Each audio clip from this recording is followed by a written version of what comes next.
Welcome to the second half of Chapter 15, and we're starting with talking about ethnic and racial differences in school achievement.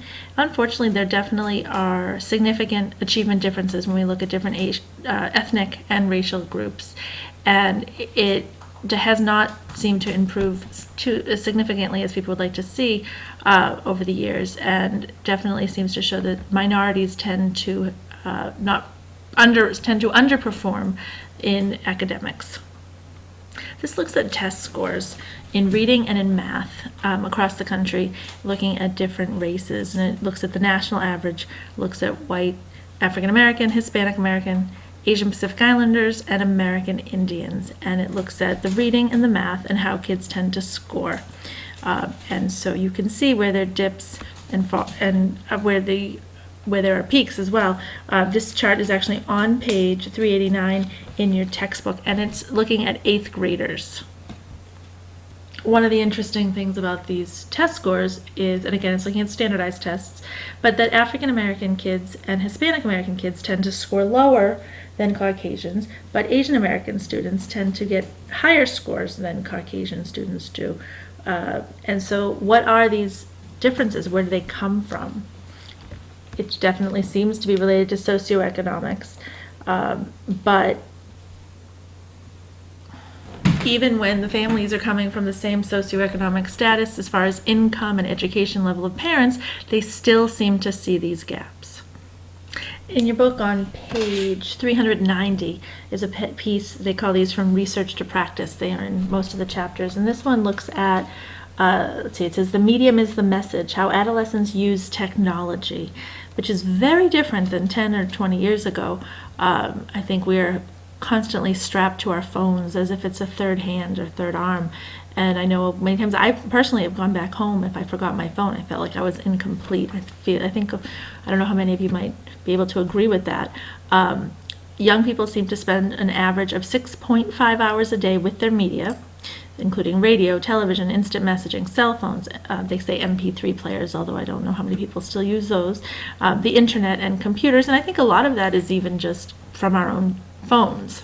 And if you read that passage, you'll see that they think that these estimates in technology time are actually understated because A, the research was done back in 2003, 2004, and B, they think they did a lot of the research on younger teens whose parents still have control over how much technology they use. And when we get into later teen years, I think kids tend to be using technology even more. It's interesting. I read an article the other day, and it was about teens and how texting is ruining dating. And it was saying how it's an ongoing conversation back and forth between two people who are dating, and it never ends. It's not like a conversation or an evening of a date where you have the evening or a conversation and then it ends. It's this ongoing dialogue back and forth, always expecting a response. And so what happens sometimes is people get bored with each other more quickly, or when they get together for a face-to-face date, they don't have anything to say to each other. And so I think it was an interesting article. I think that's had some input on how this affects, even if you think about dating, short-term and long-term. So this chart looks at how they're saying kids use TV, although I honestly think this research is still from 2003, 2004, and I really personally think that this has been a big shift to time spent using media from our cell phones. So I tend to bet this may be slightly dated. So should kids have a part-time job? It's very interesting. There's a lot of research back and forth because having a part-time job can teach a lot of responsibility, but is it taking time away from studying, and is it going to hinder how well kids do in school? I know my parents use very different philosophies for my sister and for myself. For me, I remember being 15 years old, and my parents said, okay, get a job or we're cutting off your allowance. So I got a job, and oops, they still had to give me my allowance. But what ended up happening was I ended up using work as a social outlet. And so I'd pick up as many hours as I could, and I'd go out with friends after work. So my sister, who's 7 years younger than I am, when she came along and she was in high school, my parents decided, no, she can't get a job in school, because when Rachel was in school, she was too distracted by the work.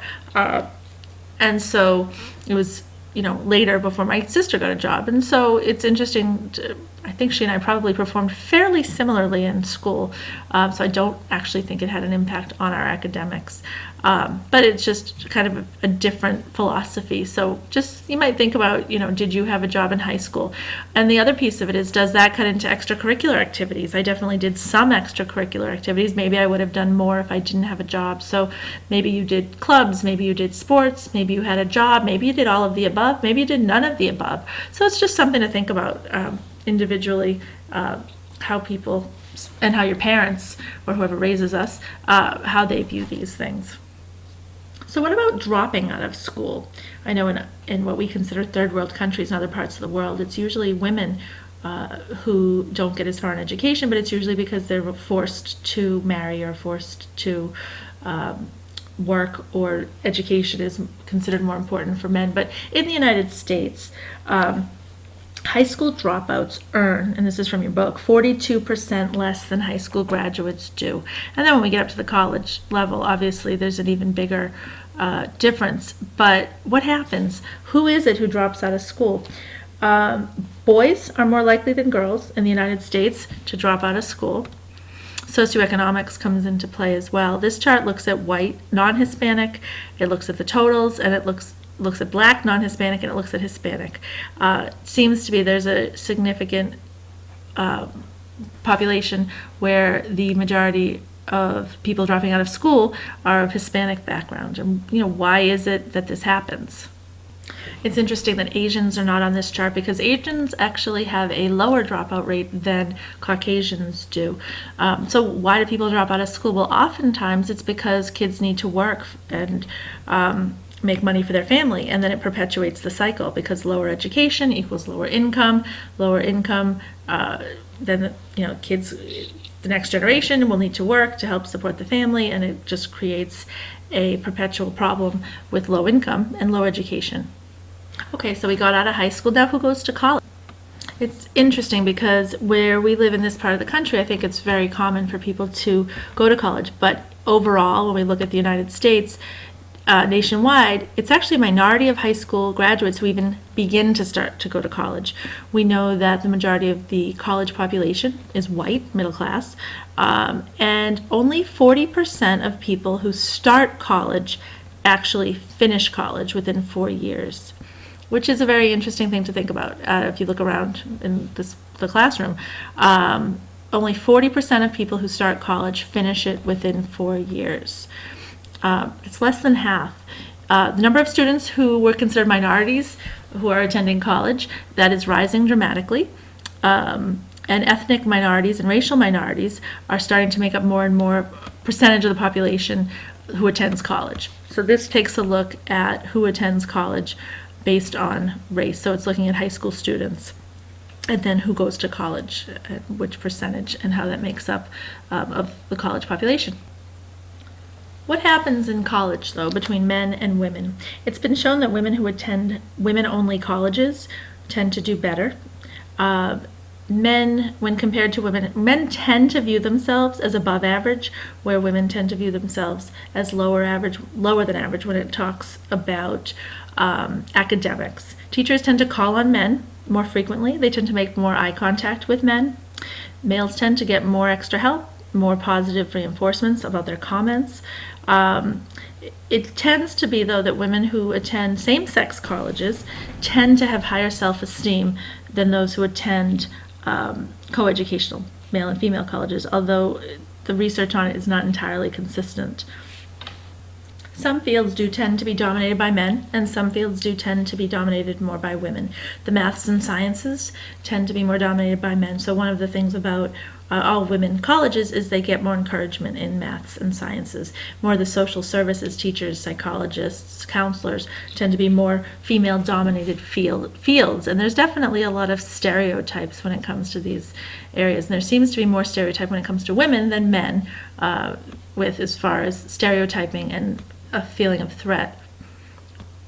So this chart looks at college students, and it rated who looked at themselves as considering themselves above average. It looked at academic ability, mathematical ability, how competitive they were, and their emotional health. And what you'll find across the board is that when the men tend to have more higher ratings in thinking about themselves as above average than women do. So there's a lot of research in what can be done to help girls, women, have more self-esteem and feel better about these areas, because it's less that the men are outperforming the women and more that the men rate themselves higher and think they do better, and the women tend to have lower self-value in these areas.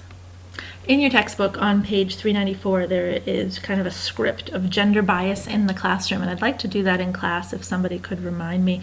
It take less than 5 minutes, but I think it's a well worthwhile piece, so somebody remind me in class to take a look at that, please. Eli Ginsberg, and this is talked about on page 396 in your book, said that people have 3 different periods or stages that they go through when they choose a career. They have the fantasy period, the tentative period, and the realistic period. That fantasy period is usually when we're young children and we don't think about the skills required in order to do a job, or the abilities, or how available the job might be. So I always think about, I have severe motion sickness issues, but I don't think about that, and I think I'll be an astronaut. That wouldn't really work out very well. The tentative period is when you start to think in terms of the abilities I have and what kind of professions those might fit into, and maybe thinking about trying on different hats. And the realistic, and that's also kind of looked at in adolescence usually. And the realistic period is usually late adolescence or early adulthood, and that's when maybe kids start to do internships or summer jobs or activities that kind of give you a taste test of those fields that you might be interested in doing for the rest of your life. John Holland did some research, and he said, there's 6 different personality types. And of course, not everyone necessarily will fit neatly like a peg into a hole on these, but he said that according to these different personality types, looks at the types of fields people might go into. He said realistic people are the ones who are down to earth, they're practical, they're problem solvers, they might be physically strong, but mediocre social skills. And some of the fields listed would be farmers, laborers, and truck drivers. Intellectuals, he said, were the people who are drawn towards the theoretical and abstract, not great with people, but suited very well to careers in maybe the maths and the sciences. Social people, those are the ones who have strong verbal and interpersonal skills. Those are when you think about a salesperson or a teacher or a counselor or psychologist. Conventional people, those are the ones who prefer the highly structured tasks. You tell me what to do and I'll get it done. Thinking about clerks, secretaries, bank tellers, cashiers. Enterprising, those would be your risk takers, take charge types. They make good leaders, managers, politicians. And then artistic people would be the ones who express themselves through the arts. There's a lot of different personality types and tests in different areas like this. There's the Myers-Briggs as well, which if anyone's interested, I can get you the Myers-Briggs. There's a self-assessment online that is kind of interesting to see what areas you fall in as your strengths. Traditionally, women tended to be drawn towards communal professions, and those are the ones that are associated with relationships with other people. Agentic professions are the ones that men, looking back in time, men tend to be drawn more towards agentic professions, and those were jobs more geared towards getting something accomplished, getting something done. And what it seems to be is that the communal professions tend to pay less. And so it's interesting because women also still tend to make less on the dollar than men, but more women than ever are working outside of the home. So that's kind of an interesting thing to see what will happen with that. The looking back questions, kind of as you go back through the chapter, to see if you understood what you were reading about. And so that is the end of chapter 15. Hope you had fun. See you later.